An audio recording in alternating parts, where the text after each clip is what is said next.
ಅಪಾರ ಭಕ್ತರು ಮತ್ತು ನೀಲಗಾರರಿಂದ ಮಳವಳ್ಳಿ ತಾಲೂಕಿನ ಇತಿಹಾಸ ಪ್ರಸಿದ್ಧ ಬಿಜಿಪುರದ ಮಂಟೇಸ್ವಾಮಿ ಮಠದ ಪೀಠಾಧಿಪತಿಗಳಾದ ಶ್ರೀಯುತ ಜ್ಞಾನಾನಂದ ಚೆನ್ನರಾಜೆ ಅರಸ್ ರವರ 60ನೇ ಜನ್ಮದಿನದ ಸಂಭ್ರಮ.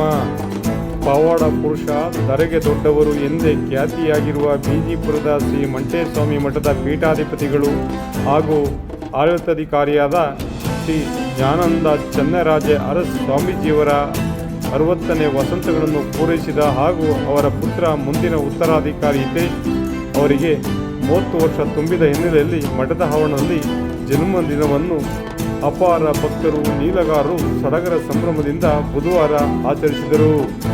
ಬುಧವಾರ ಬೆಳಗ್ಗೆ 10 ಗಂಟೆಗೆ ಶ್ರೀ ಜ್ಞಾನಾನಂದ ಚೆನ್ನರಾಜೆ ಅರಸ್ ಅವರು ಮಠದ ಆವರಣದಲ್ಲಿನ ಶ್ರೀ ಮಂಟೇಸ್ವಾಮಿ ಗದ್ದುಗೆಗೆ ವಿಶೇಷ ಪೂಜೆ ಸಲ್ಲಿಸಿದರು. ಜೊತೆಗೆ ಮಠದ ಬಸವ ಪಾಲಾರದಯ್ಯನ ಗದ್ದುಗೆ ಹಾಗೂ ಊರಿಗದ್ದುಗೆಗೂ ಪೂಜೆ ಸಲ್ಲಿಸಿದರು. ಪೂಜಾ ಕಾರ್ಯದಲ್ಲಿ ಮಠಾಧೀಶರ ಧರ್ಮಪತ್ನಿಗಳಾದ ಸನ್ಮತಿ ಅವಮನವರು ಪಾಲ್ಗೊಂಡಿದ್ದರು. ಬಳಿಕ ಬಿಜಿಪುರ ಸುತ್ತಮುತ್ತಲಿನ ಪ್ರಮುಖ ದೇವಾಲಯಗಳು ಹಾಗೂ ಮುಟ್ಟನಹಳ್ಳಿ ತೋಪಿನಲ್ಲಿರುವ ಶ್ರೀ ದೊಡ್ಡಮ್ಮ ತಾಯಿ ದೇವಸ್ಥಾನಕ್ಕೆ ತೆರಳಿ ವಿಶೇಷ ಪೂಜೆ ಸಲ್ಲಿಸಿದರು. ನಂತರ ಮಠದ ಆವರಣದಲ್ಲಿ ಕಪ್ಪಡಿ, ಚಿಕ್ಕಲೂರು, ಕುರುಬನಕಟ್ಟೆ, ಮೈಸೂರು, ಚಾಮರಾಜನಗರ, ಮಂಡ್ಯ ಜಿಲ್ಲೆಯ ನೀಲಗಾರರ ಭಕ್ತರಿಂದ ಆಯೋಜಿಸಿದ್ದ ವರ್ಣರಂಜಿತ ವೇದಿಕೆ ಕಾರ್ಯಕ್ರಮದಲ್ಲಿ ನೀಲಗಾರರ ಪರಂಪರೆಯ ಮುಖಂಡರು, ಮಠದ ಸಿಬ್ಬಂದಿ ಹಾಗೂ ಭಕ್ತರ ಸಮ್ಮುಖದಲ್ಲಿ ಮಠಾಧೀಶರು ಬೃಹತ್ ಕೇಕ್ ಕತ್ತರಿಸಿ ಸಿಹಿ ಹಂಚುವ ಮೂಲಕ 60ನೇ ವರ್ಷದ ಹುಟ್ಟುಹಬ್ಬ ಆಚರಿಸಿಕೊಂಡರು. ಈ ವೇಳೆ ಭಕ್ತರು ಹಾಗೂ ಸಿಬ್ಬಂದಿ ಭಾರೀ ಹಾರ ತುರಾಯಿಗಳೊಂದಿಗೆ ಬೃಹತ್ ಪ್ರಮಾಣದ ಹೂಮಳೆಗೆರೆದರು. ಶ್ರೀಗಳನ್ನು ಸನ್ಮಾನಿಸಿ ಗೌರವಿಸಿದರು. ವಿಶೇಷ ವರದಿ ಮಾಗನೂರಿ ಶಿವಕುಮಾರ್, ನಾಮರ ಮೀಡಿಯಾ, ಮಳವಳ್ಳಿ.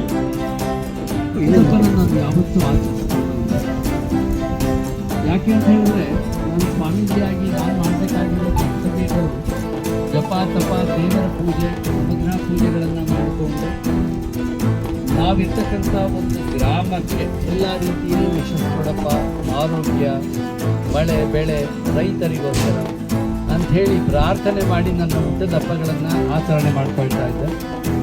ಆದರೆ ಈ ವರ್ಷ ನಾನು ಸಿಗಬಾರ್ದು, ಎಲ್ಲಾದರೂ ದೇವರ ಸನ್ನಿಧಿಗೆ ಹೋಗಿ ಅಲ್ಲಿ ಪ್ರಾರ್ಥನೆ ಅರಿಕೆಗಳನ್ನು ಮಾಡಿ ಅಲ್ಲಿ ಸಂಪೂರ್ಣವಾಗಿ ದೇವರ ದರ್ಶನನ ಮತ್ತು ಅವರ ಒಂದು ಆಶೀರ್ವಾದವನ್ನು ಪಡ್ಕೊಂಡು ಬರಬೇಕು ಅಂತೇಳಿ ನಾನು ಮನಸ್ಸಿನಲ್ಲಿ ನಾನೊಂದು ನಿಲುವನ್ನು ಮಾಡಿಕೊಂಡೆ. ಆದರೆ ನಮ್ಮ ನೀಲಗಾರರ ಪಡೆ ಏನಿದೆ, ಅವರೆಲ್ಲೂ ಹೋಗಬಾರ್ದು ಗುರುಗಳೇ. 60 ವರ್ಷ ನಿಮಗೆ ಸಂಪೂರ್ಣ ಆಗಿದೆ. ಈ ಒಂದು ಆಚರಣೆನ ನಾವು ಮಾಡ್ತೀವಿ, ನಾವುಗಳು ಇದ್ದು ಅದನ್ನು ನೋಡ್ಕೊಳ್ತೀವಿ. ಅದಕ್ಕೆ ನಾವೆಲ್ಲ ಜವಾಬ್ದಾರಿ ತಗೊಳ್ತಿದ್ದೇವೆ. ಈಗ ನಮಗೆ ನೀವು ಈ ಥರ ಹೋಗೋದು ಸರಿಯಲ್ಲ, ಇಲ್ಲೇ ಇರಿ. ಸರಿ, ಅವರ ಒಂದು ಮಾತಿನ ಮೇರೆಗೆ ನಾನು ಇಲ್ಲಿ ಇರಬೇಕಾಯಿತು.